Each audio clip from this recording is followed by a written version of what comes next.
All right, welcome to the end of the year. And I thought a great way to sort of end things this year, it's the beginning of the end. It's the end of the beginning. Trying to quote Churchill, not doing a great job. Anyway, let's talk about ostinato introductions to them. They're repeated musical patterns. They're found in virtually every genre of music. And we're going to focus in on string ostinatos today, and we're going to do some real simple exercises as they relate to the rhythmical aspects of ostinatos. And, there are harmonic aspects to them, of course, and there are rhythmical aspects. And the rhythmical aspects can make the ostinato either really boring or really interesting, depending on what you're trying to do. In a lot of the music that I record, they have ostinatos in them. I mean, most of my electronic music, orchestral music, it's very sort of ostinato driven. Philip Glass is a really big influence on my writing, and I've used a lot of those techniques in the scores that I've written. So, just a kind of historical perspective, a lot of minimalist composers use them, like Philip Glass. Bolero by Ravel is a really great example of an ostinato. And, I'm going to compose a few examples to illustrate what it is that I'm talking about. And one of the ways that you can start is just simply by using a metronomic kind of clock. And so we all know the metronome sounds like this. No mysteries there. Right? Like everybody knows what that sounds like. Let me just make sure I've got my correct. Oh.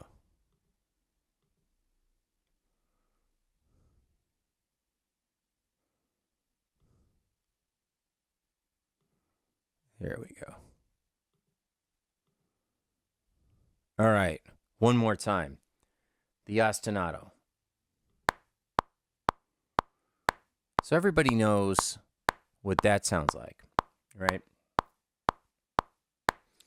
Now, of course, the knee-jerk reaction, or the typical reaction that a lot of people have when they're writing, is to the default settings of the DAW, which is usually 120 BPM, and the meter is usually in 4. So the first thing we're going to do is we're going to switch these. And this is one technique you can use to start the more, I guess, interesting aspect, the rhythmical aspect of making it more interesting for you, but also for the people you're writing it for. So we're going to switch the meter around, and then we're going to do something a little counterintuitive. We're going to slow everything down. And the reason we're going to slow everything down is yours truly is not a keyboard principal. So I have to play things very slowly in order to build accuracy. And so what a lot of composers will do who aren't keyboard principals is they'll either input the notes in a piano roll editor, or they'll play them and not very accurately and have to go back and quantize. We're going to still quantize, but when we force ourselves to work in a much slower manner, we're actually paying more attention to what we're doing, and it allows us to really slow our minds down a little bit. It helps me slow my mind down. I can't speak for all of you, but when I'm forced to write slower because I'm not a keyboard principal, it makes me really think about what it is that I'm doing. And so my first general way is to think of direction.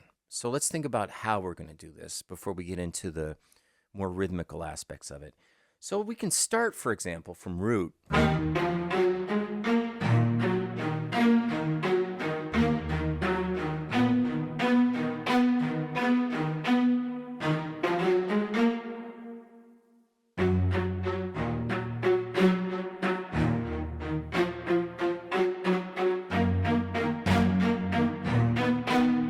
So depending on where we start, we can start from the top.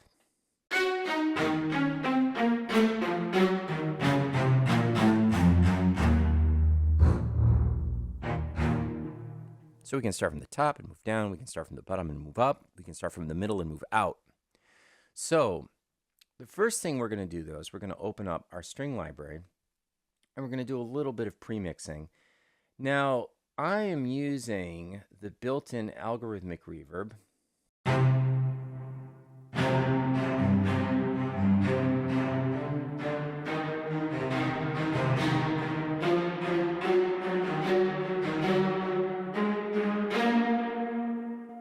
That comes with Vienna Instrument Pro. But to keep things real, we're not going to actually use that. So we're going to bypass this reverb. I'm going to turn it off. And it sounds like this. Pretty dry. Not very inspiring. And we're going to go into Vienna Mirror. And we're going to play around with that space. So before I start, I always do a bit of premixing. And the beginning, how I start, is really important. So, boy, I am really out of it today. Okay, Vienna Mirror Pro, there we go. So let's bring in Mirror.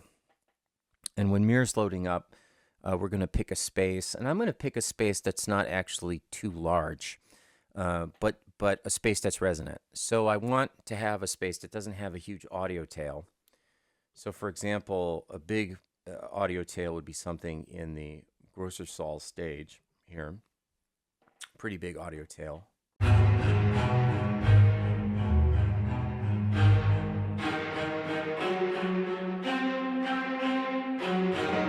Pretty spacious, far away.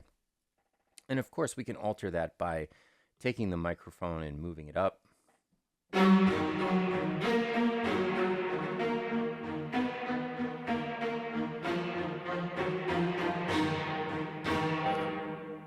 So we can use that, or I can use a more compact space that still has quite a bit of sonority to it, which is why I really like the Synchron. Okay,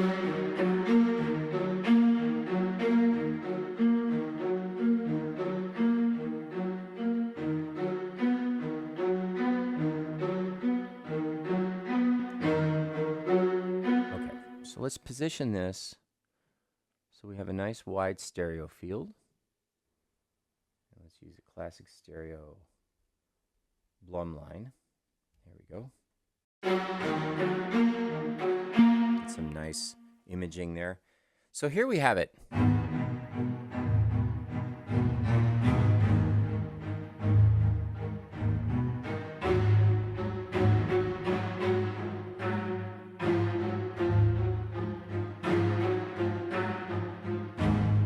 Now, depending on how fast you're going to be writing, or how articulated you want the ostinato to be, you should really focus on choosing a string articulation that makes sense. So for something that I'm using mid to quick tempo, it's going to be staccato usually, because staccato gives me that nice...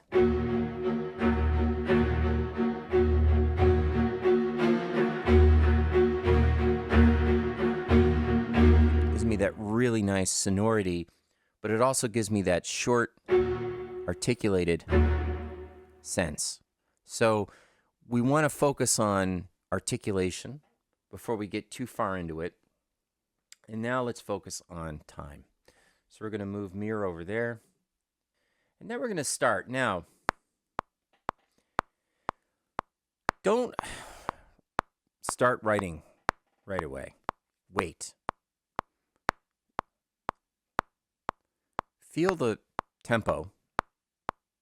San, da, dun, dan, dan, dun, da, dun, dun. Do a little bit of beatboxing. Because that's going to give you some ideas just doing that. And then try to replicate that.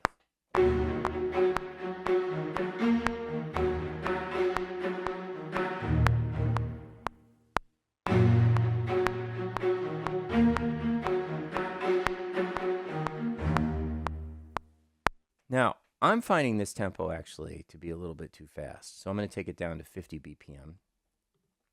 But just based on what I've written, I'm going to open it up. I'm going to quantize it. And I'm going to loop it.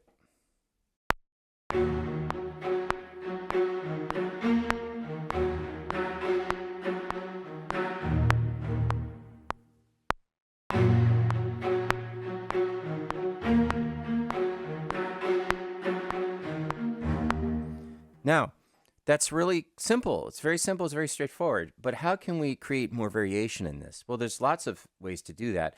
One way is to simply take velocity like this.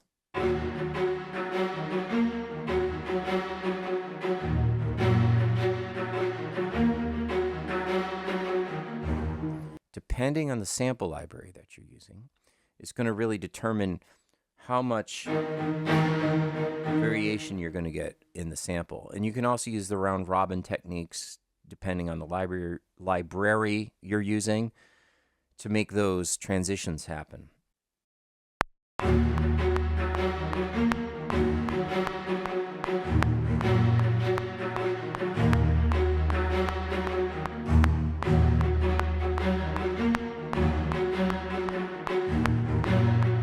Okay, so that's our first set.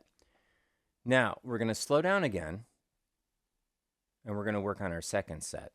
So in part one of this, I'm not using any other rhythmical data to help me come up with an ostinato. I'm just creating on the fly here. I'm just making something. So we're going to duplicate this track, and now we're going to write 1, 2, 3, 4, 5. We're going to write an accompanying part, and we're going to just improvise our way there. So we're going to go slow. We have a count off. Here we go.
All right, now, as I was working, I think things got better as I was progressing. So if we look at the warm-up here, which is this first part, we're going to do a little bit of curating, and we're going to find the moments that work and the moments that don't.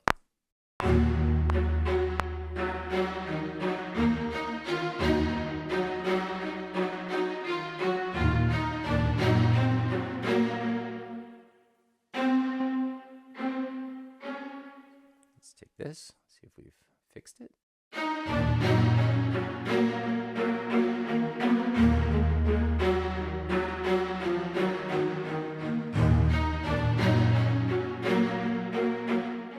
Actually get rid of that.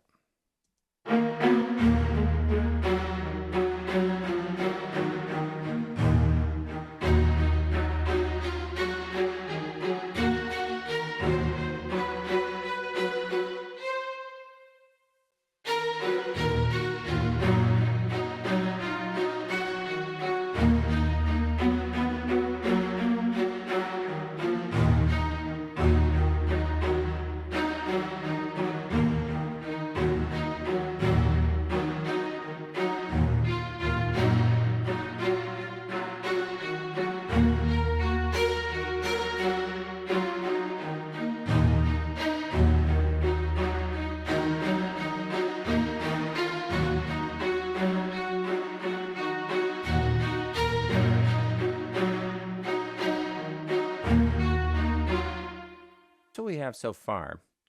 Now, I'm going to actually go backwards in time here. I'm going to eliminate the first part. I'm going to take this and I'm going to work a little bit non-linearly by bringing it up to the front. And then I'm going to really speed this up.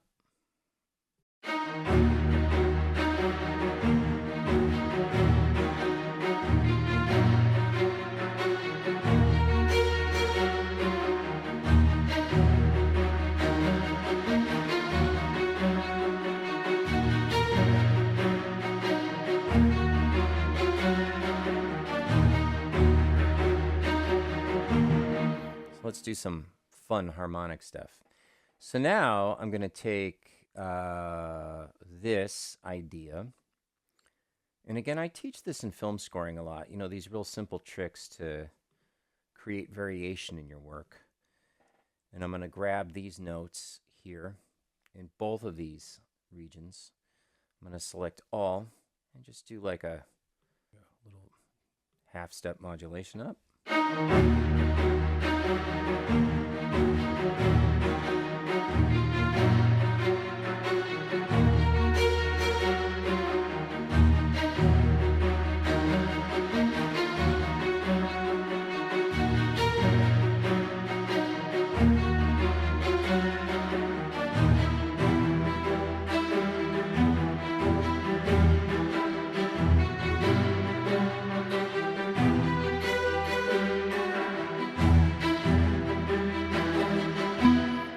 Hiccup here, we can fix that. So let's talk about making things more interesting. We have this really nice little idea.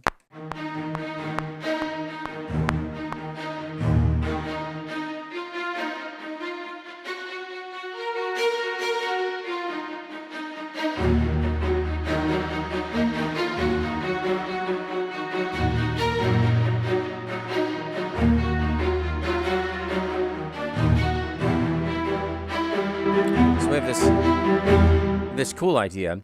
So let's talk about a way that we can really bring this out in the arrangement. And we're going to talk about reducing and increasing the size based on string configuration type. So we're going to try this out with Abbey Road 2 on this wonderful setting. And this time we're going to use a staccato ensemble. Sounds like this. Oops. Give it a moment to load. And we're going to turn the reverb off because we're using the mirror reverb. So we don't want to overly reverbify. And we're going to go back into the hall. So we have that nice. And we have the bigger string ensembles more towards the back. And what we're going to do is do a little bit of layering now between different ensembles. We're going to take, for example, this first string part, we're going to bring it down here. And now we're going to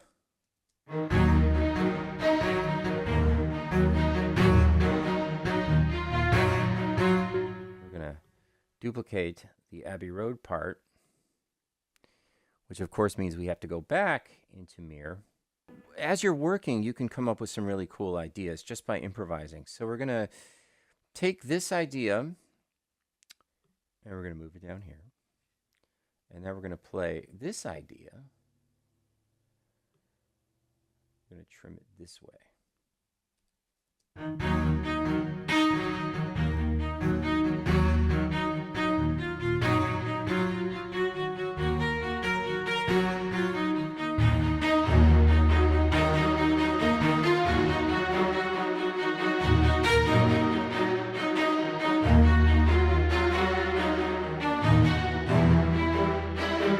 So we changed the size of the ensemble, but then it brings up some very interesting mixing dynamics because these are much further away.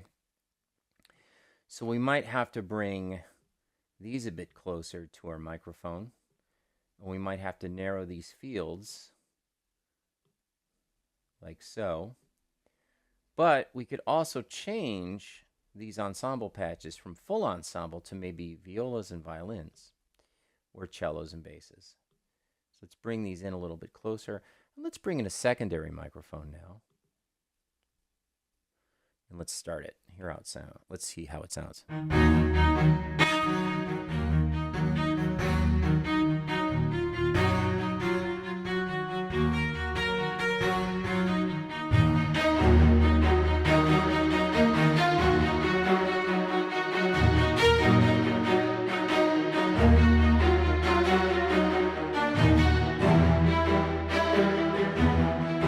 Sort of start off with a more intimate. sharpness of the attack. Again, playing with all of the things we need to play with, which includes, velocity and dynamics. So for the Abbey Road stuff, let's bring this down a little bit. And then maybe within the structure of the Abbey Road, let's put some mixing in here as well.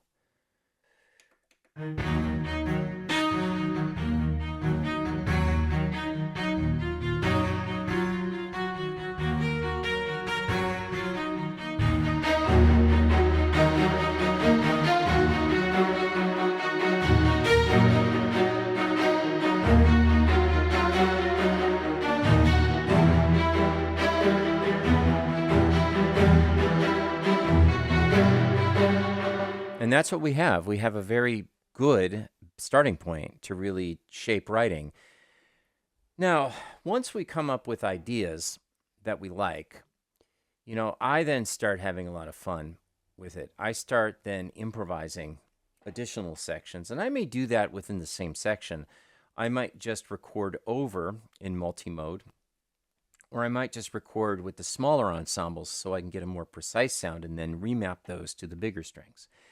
The other thing, the next part that we go to, is we go into more complex orchestration, where we start thinking about where we're going to voice things within the context of the arrangement. And so with SemptyLock, which is a very useful tool, we go up and we start messing around with the voices, and we start playing around with maybe potentially different places to put voices. And so we have maybe this G. Speed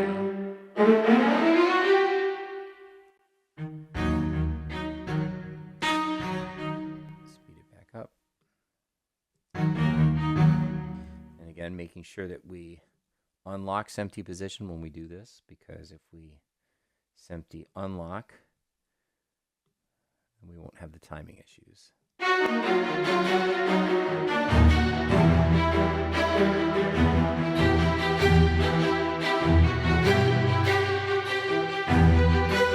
And there's some competition with the string voicing. So we have to then maybe go back to the drawing board and we have to fix that. So, these are all the things you have to think about when you're composing.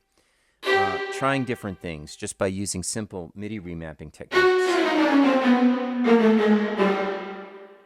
can really add a lot to your workflow.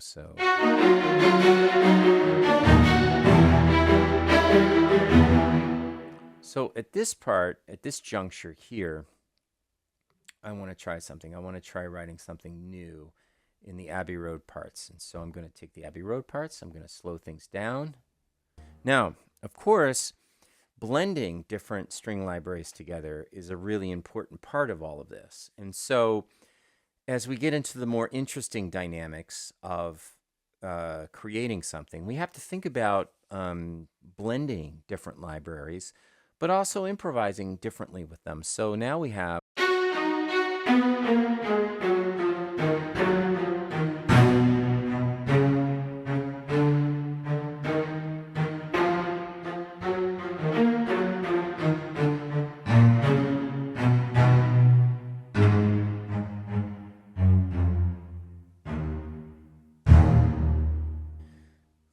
splitting the octave.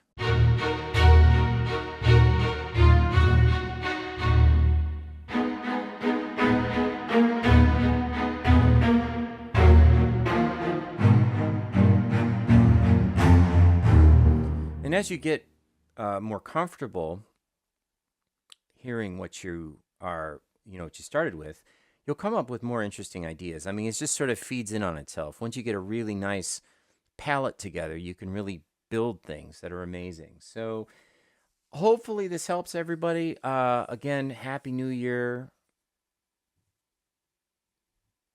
Make sure that you are safe on the New Year holiday. Take Uber if you have to. Don't drive. Please don't drive. Especially if you're drinking. Don't drive. And a little PSA there. And I hope to see everybody next year.